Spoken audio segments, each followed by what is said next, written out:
Good morning, plus two commerce. So today we will be doing chapter number 8, controlling. Okay.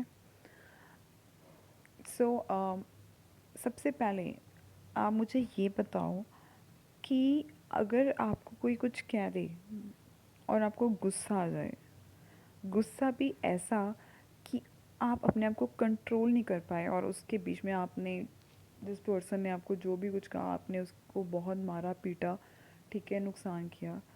तो ये जो गुस्सा था इससे इतना ये जो इतना नुकसान हुआ है वो क्यों हुआ? क्योंकि ये जो गुस्सा था ये अनकंट्रोल्ड था।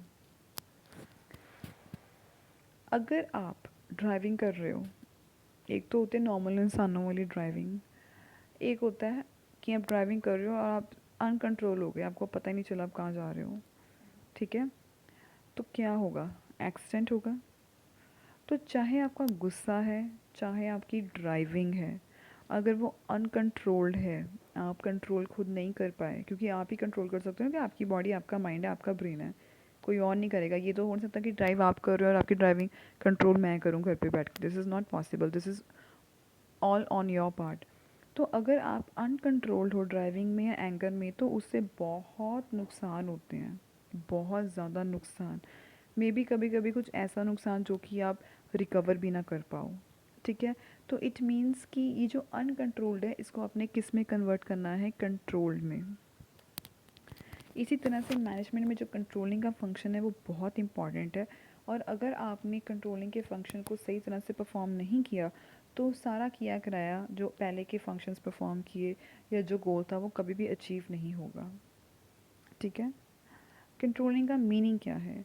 अब कंट्रोलिंग का मीनिंग ये है कि हमें कंपैरिजन करना है। C for controlling, C for comparison. Comparison किसका? कि देखो, हमने कुछ प्लान किया होता है अपनी लाइफ में, या अगर हम ऑर्गेनाइजेशन की बात करें, हमने कुछ प्लान किया जैसे 10% सेल्स इंक्रीज़ करनी है, और अब आज हुई है 8%। तो जब मैंने कंपेयर किया तो मुझे पता चला डिफरेंस। तो अगर हम कंपेयर नहीं करेंगे तो फिर ऐसे तो कोई भी इंसान कुछ भी करे जाए, चलो जी 8% होगी तो भी ठीक है, 10 होगी तो भी ठीक है, 11 होगी तो भी ठीक है, आपको तो कोई फ़र्क ही नहीं पड़ेगा। तो कंट्रोलिंग होना तो बहुत ज़रूरी है। अब 10% आपने सोचा था, हुई 8%। अब कंट्रोलिंग क्या करता है कि अगर डिफरेंस आया है स्टैंडर्ड और एक्चुअल में, एक्चुअल हमने स्टैंडर्ड हमारा क्या था 10%, एक्चुअल क्या आया 8%, तो डिफरेंस आया 2% का। अब कंट्रोलिंग हमें ये बताता है कि डिफरेंस है तो चेक करो क्यों है, ये भी फाइंड आउट करो, और कैसे इसको ठीक कर सकते हो, ये भी कंट्रोलिंग का पार्ट है।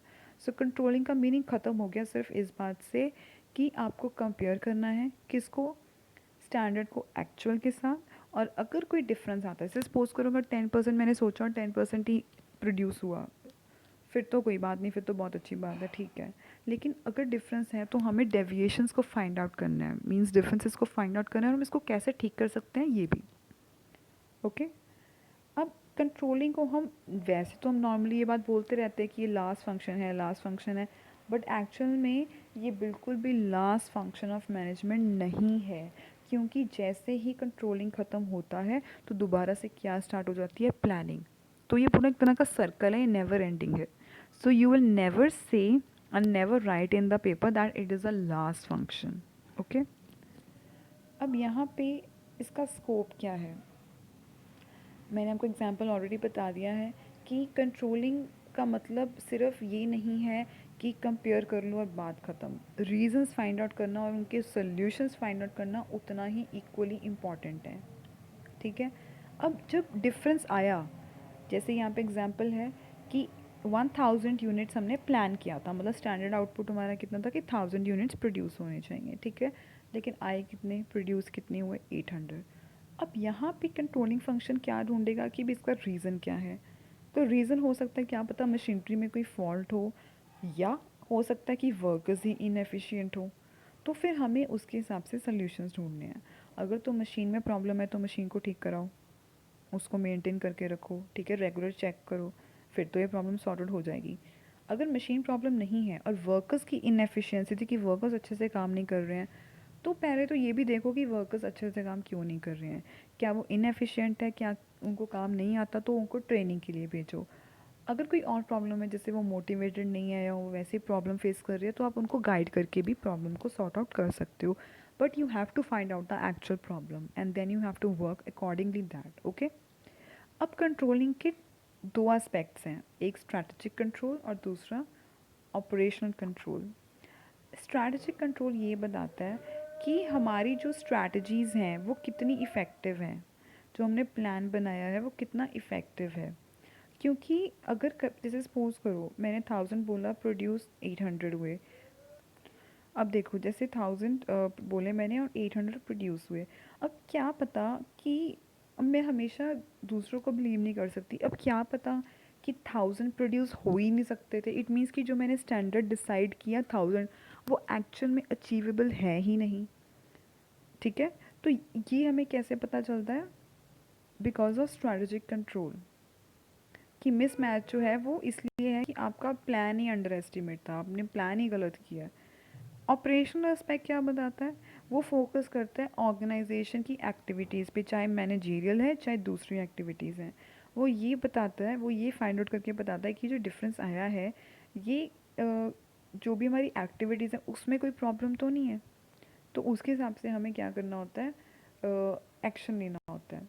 जैसे कि प्रोडक्शन जो हो रहे हैं गुड्स एंड सर्विसेज की, उसको हमें देखना है, उसके रिलेटेड जितनी भी एक्टिविटीज़ हैं कि क्या उस मॉनिटर करना है उसको, उसको चेक करना है कि जो प्रोडक्शन हो रही थी वो सही तरह से हो रही है कि नहीं, जो रिसोर्सेज हैं वो ऑप्टिमली यूटिलाइज हो रहे हैं, 100% यूज़ हो रहे हैं कि वेस्टेज हो रही है। ये भी तो रीज़न हो सकता है ना कि आपने रॉ मटेरियल को अच्छे से यूज़ ही नहीं किया, आपने प्रोडक्शन ही सही तरह से नहीं की, आपने वेस्टेज बहुत करी, ये भी एक रीज़न हो सकता है। हो सकता है आपका स्टैंडर्ड ठीक है, जो आपने स्टैंडर्ड आउटपुट 1000 बोला है दैट इज़ फाइन, लेकिन डिफरेंस ये भी तो हो सकता है ना कि आपने जब प्रोडक्शन करी तो आपने उसमें बहुत वेस्टेज कर दी रिसोर्सेज की, ये भी तो हो सकता है। सो ये चीज़ में कौन बताता है? Operational aspect. ऑपरेशनल का मतलब like activities which are related with your working, related to your production. तो स्ट्रैटेजिक कंट्रोल भी देखना है, जो कि ये है कि आप पहले ये देख लो कि आपका स्टैंडर्ड जो आपने सेट किया है वो अचीवेबल है भी है या नहीं। वो अंडर एस्टिमेट भी हो सकता है, ओवर भी हो सकता है। And next is operational control. ठीक है, तो आपको ये ध्यान में दे के then you have to decide that what is the actual standard and what are the problems and what can be the solutions, okay। next is nature, जिसको हम फीचर्स भी बोलते हैं। So there are only 4 features. First is controlling is a goal oriented process. जितने भी functions हैं वो सारे क्या हैं? गोल ओरिएंटेड, है ना। क्योंकि जो भी हम काम कर रहे हैं वो किसके लिए कर रहे हैं? ताकि हम अपना गोल अचीव कर लें। ठीक है, जो कंट्रोलिंग फंक्शन है वो ये इंश्योर करता है कि जो प्लान हमने बनाया था उसके हिसाब से प्लान चलता रहे। क्योंकि प्लान अगर प्रॉपर वैसे चलता रहेगा जैसे हमने सोचा था, तो हम अपने गोल तक पहुंच सकते हैं। Means this helps us that we should be moving in the right direction only. ठीक है, नेक्स्ट इज़ ऑल परवेसिव। ये तो आपको अच्छे से पता है कि हर लेवल पे होता है, कि सिर्फ टॉप लेवल का काम नहीं है, लेकिन ये हर लेवल का, चाहे टॉप लेवल और स्पेशली ऑपरेशनल लेवल जो कि मशीन वर्कर्स हैं वो भी कंट्रोलिंग फंक्शन परफॉर्म करते हैं। Third is controlling is both backward and forward looking function. ये बहुत इंपॉर्टेंट लाइन है। अब यहाँ पे जब बैकवर्ड आया, अब देखो एक परफॉर्मेंस है ऑलरेडी हो चुकी है, ठीक है। तो जो ऑलरेडी हो चुकी है तभी हम उसको कंपेयर कर सकते हैं कि हमने 1000 सोचा था और 800 प्रोड्यूस हुआ। तो ये एक एक्टिविटी है, ये एक परफॉर्मेंस है जो कि ऑलरेडी हो चुकी है। तो जब हम एक्चुअल और स्टैंडर्ड को कंपेयर करते हैं दैट, तो उसको हम बोलते हैं बैकवर्ड लुकिंग फंक्शन। ठीक है, फॉरवर्ड लुकिंग क्यों? जब हम ये देखते हैं कि कंपैरिजन के बाद कि अब अगर कोई डिफरेंस आया, इस डिफरेंस को हम कैसे ठीक कर सकते हैं, इसके क्या सॉल्यूशंस हो सकते हैं, अब हम कौन से स्टेप्स ऐसे यूज़ करें ताकि ये चीज़ दोबारा रिपीट ना हो आगे के लिए, तो उसको उस सेंस में हम बोलते हैं फॉरवर्ड लुकिंग फंक्शन। तो कंट्रोलिंग बैकवर्ड लुकिंग फंक्शन भी है, फॉरवर्ड लुकिंग फंक्शन भी है। बैकवर्ड में हम कंपेयर करते हैं और फॉरवर्ड में हम सोल्यूशंस ढूंढ के लेके आते हैं। ठीक है, controlling is a continuous function. ये कोई वन टाइम जॉब नहीं है, ये जब तक आपकी ऑर्गेनाइजेशन सर्वाइव कर रही है तब तक चलता रहेगा। क्योंकि जिस दिन आपने कंपेयर करना बंद कर दिया और रीजंस फाइंड आउट करने बंद कर दिए और सोल्यूशंस फाइंड आउट करने बंद कर दिए, तब आपका काम बंद हो जाएगा। तो आप ज़ीरो हो जाओगे, आपका गोल तो दूर दूर तक अचीव नहीं होगा, आपकी कंपनी बंद हो जाएगी। तो जब तक आपकी ऑर्गेनाइजेशन है तब तक आपको ये काम करना ही पड़ेगा। So that's why it is known as that it is on going function, never ending. Okay, next is importance of controlling. अब सबसे पहले जो इम्पोर्टेंस है कि कंट्रोलिंग इम्पॉर्टेंट क्यों है, वो ये है कि ये हमें हेल्प करता है इन अचीविंग गोल। मैंने आपको पहले ही बता दिया कि हम एक्चुअल को स्टैंडर्ड के साथ कंपेयर करते हैं, और एक बार नहीं करते, कंटिन्यूसली करते हैं। और इससे क्या होता है कि जब जब हमें लगता है कि कोई डेविएशंस आई हैं, कोई डिफरेंसेस आए हैं, तभी तभी हम क्या करेंगे, कोई सोल्यूशन ढूंढ के लेकर आएंगे। तो हमें कंट्रोलिंग फंक्शन हेल्प करता है कि हम ट्रैक पे रहें, ठीक है। और ये भी इंश्योर कराता है कंट्रोलिंग फंक्शन कि जितनी भी एक्टिविटीज़ हैं, जो भी हम इस स्टैंडर्ड को अचीव करने में यूज़ करते हैं, वो भी अप टू द मार्क हो। तो जब सारा कुछ अच्छे से चल रहा है तो ऑटोमेटिकली क्या होगा, गोल अचीव हो जाएगा, ठीक है। Next is judging accuracy of standards. अब अगर सॉरी, अगर अच्छा कंट्रोल सिस्टम है आपकी कंपनी में, तो वो ये चेक करता है कि जो आपने स्टैंडर्ड सेट किए हैं वो क्या सही है भी है या नहीं, क्या वो सच में अचीवेबल है या नहीं है। कई बार ये होता है कि आपको पता है बिजनेस इन्वायरमेंट आपने पढ़ा और उसमें चेंजेस होते रहते हैं, तो उसके हिसाब से भी कभी कभी आपको अपने स्टैंडर्ड्स बार बार रिवाइज करने पड़ते हैं, आपको बार बार वो चेंज करने पड़ते हैं। जैसे मैं आपको बताया था कि प्लान भी कई बार आपको चेंज करना पड़ता है अकॉर्डिंग टू द सिचुएशन। उसी तरह से जो भी आपने स्टैंडर्ड, अब 10% आपने सोचा कि सेल इंक्रीज़ करनी है, लेकिन इस साल लॉकडाउन हो गया, तो ये स्टैंडर्ड अचीवेबल हो ही नहीं सकता। अब चेंज आ गया बिजनेस इन्वायरमेंट में, मेरे कंट्रोल में नहीं है, तो अब आपको अपना स्टैंडर्ड को क्या करना पड़ेगा, रिवाइज करना पड़ेगा, ठीक है। इसमें ये एग्जाम्पल भी हो सकता है कि सपोज करो कि आपकी जो कॉस्ट ऑफ प्रोडक्शन है वो काफ़ी इंक्रीज़ हो गई। वो इसलिए इंक्रीज़ हुई क्योंकि जो रॉ मटेरियल है वो आप इंपोर्ट करते हो, और इंपोर्ट ड्यूटी भी इंक्रीज़ हो गई है, ठीक है। तो फिर आपको इसके लिए क्या करना पड़ेगा, अपना प्रोडक्शन बजट रिवाइज करना पड़ेगा, ठीक है। प्रोडक्शन बजट समझते हो ना, कि भी पहले कितना प्रोड्यूस करना था, सपोज करो 1000 यूनिट्स पर डे, तो आप वो कम कर दो क्योंकि कॉस्ट ऑफ प्रोडक्शन अब बहुत इंक्रीज़ हो रही है, आपको मतलब एडजस्ट करना पड़ेगा किसी तरह से। और ये आप तभी कर सकते हो अगर आप कंट्रोलिंग फंक्शन परफॉर्म कर रहे हो। Next is making efficient uses, sorry, yes, making efficient use of resources. अब अगर अच्छा कंट्रोल सिस्टम है तो आपका जो मैनेजर है वो, उसके पास इतनी तो एबिलिटी है कि जितनी भी वेस्टेज हो रही है रिसोर्सेज की, या स्पॉइल हो रहे हैं जो रिसोर्सेज, उसको वो कंट्रोल कर सके, ठीक है। क्योंकि जो भी एक्शन कंपनी में परफॉर्म किया जा रहा है वो स्टैंडर्ड के हिसाब से परफॉर्म किया जा रहा है। हम ये नहीं कह रहे कि चलो यार 10% करके देख लो, हो गया, नहीं तो नहीं हुआ ना सही। हिट एंड ट्रायल मेथड नहीं चलेगा यहाँ पे, स्टैंडर्ड फिक्स है, वैसे ही काम करना पड़ेगा। तो इससे क्या होता है, जब आपको पता है कि आपने किस डायरेक्शन में जाना है, just a second please, I am so sorry, okay. So जब आपको पता है कि आपके रिसोर्सेज बिल्कुल सही तरह से यूज़ हो रहे हैं, आप राइट डायरेक्शन में जा रहे हो, तो आप क्या कर रहे हो, आप रिसोर्सेज को एफिशिएंट यूज़ कर रहे हो, ठीक है। और ये एफिशिएंट यूज़ जो है वो कैसे पॉसिबल है, बिकॉज ऑफ कंट्रोलिंग। अब सपोज करो जो वर्कर्स हैं फैक्ट्री में काम कर रहे हैं, हो सकता है वो फ्री बैठ जाएं, रिसोर्सेज को वेस्ट करें, ठीक है, जिसकी वजह से क्वालिटी जो है प्रोडक्ट की वो बहुत पुअर हो और कॉस्ट भी इंक्रीज़ हो जाए, है ना, ऐसे हो सकता है। ये कब है, अगर मैं इनको सुपरवाइज़ नहीं कर रही हूँ, अगर मैं इनको मॉनिटर नहीं कर रही हूँ। लेकिन अगर मैं प्रॉपर कंट्रोलिंग करूँगी, इन पे स्ट्रिक्ट सुपरविजन रखूँगी, तो ये प्रॉब्लम सॉर्ट आउट हो सकती है। Next is improve, I am so sorry what I am doing, just a second, yeah. Next is improving employee motivation. अब आपको पता है एम्प्लॉयज़ को खुश रखना कितना कितना इम्पॉर्टेंट है। जहाँ पे जिस ऑर्गेनाइजेशन में एम्प्लॉय मोटिवेटेड नहीं है, वो कभी आपकी ऑर्गेनाइजेशन के लिए ढंग से काम नहीं करेगा, 100% नहीं देगा, और उसको अपनी ऑर्गेनाइजेशन से कोई लेना देना नहीं है, वो बस वहाँ पे टाइम काट रहा है, ठीक है, जब तक उसे और कहीं बेटर नहीं मिल जाती। अब यहाँ पे ये होता है कि जब हम उनको पहले से बता देते हैं कि क्या स्टैंडर्ड है, आपको क्या अचीव करना है, तो उनको पता होता है कि भी उनसे किस लेवल की परफॉर्मेंस को हम एक्सपेक्ट कर रहे हैं, क्या स्टैंडर्ड उनको परफॉर्म करना है, और उनको भी पता है कि अगर वो अच्छा काम करेंगे वो इन्हीं स्टैंडर्ड के बेसिस पे इवैल्यूएट करे जाएंगे। मैंने आपको बताया था ना परफॉर्मेंस अप्रेजल, जो मैंने आपको स्टाफिंग फंक्शन में करवाया था। तो आपकी परफॉर्मेंस कैसे चेक होती है कि आप अपनी परफॉर्मेंस कैसे कर रहे हो। आपको स्टैंडर्ड दिया गया, आप कर पाए या नहीं कर पाए। तो जब मुझे पता है कि अगर मैं अच्छा काम करूँगी या अच्छे से और अच्छा करूँगी, तो मेरी जब परफॉर्मेंस इवैल्यूएट होगी तो वो अच्छी होगी, तो मेरी प्रमोशन भी हो सकती है, मुझे बोनस मिल सकता है, मुझे कुछ भी मिल सकता है इन गुड सेंस। तो इससे मैं क्या होती है, इंस्पायर होती हूँ अच्छा काम करने के लिए। ठीक है।